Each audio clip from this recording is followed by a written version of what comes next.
2019, 2020 is when I got into the franchise world. So we have 7 Shipleys currently, and we have 5 Taco Bells currently. Oh!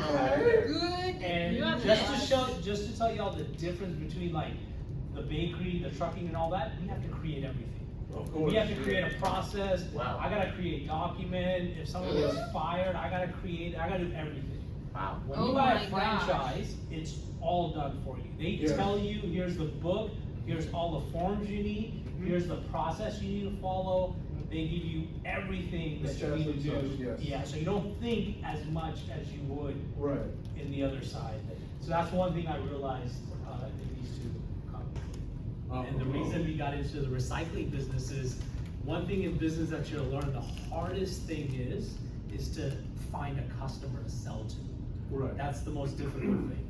For us in recycling, it was easy because everyone wanted recyclable things. They wanted the used cardboard, the plastics, and things like that. Water bottles and such. Exactly. So customers finding that wasn't difficult. And then what we realized is that we don't have a place to store things. We're storing things at our house or someone else's house or my partner's house. And we wanted to have a place where we could store things and then process things and do all that.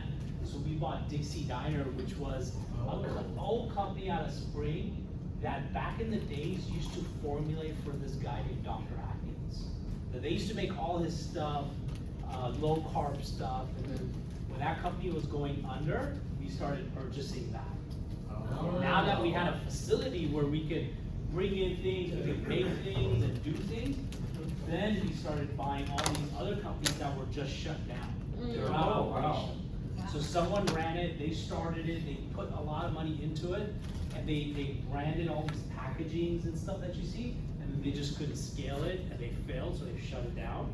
So what we did was we started buying their IPs and their recipes and their equipment. That was the biggest thing.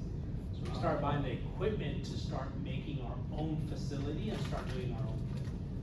A ton, I just came up with the 3 that I could come up with, which were the worst. The one that was the worst for me, that probably brought tears in my eyes, was COVID. Oh my God, COVID was the worst.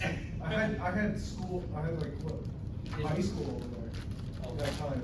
Yeah. I had to take a lot of Zoom meetings. It affected everybody. Physical, personal, I have Zoom meetings with So some of the things that happened to us, we lost majority of our business. One of our businesses were the airlines. They went away. Has anyone gone to Ross, TJ Maxx stores? Yeah. So those biscottis are sold there. They went away. Walmart stopped all of their stuff we used to do with them. Everything was canceled, and we couldn't afford to pay our bills.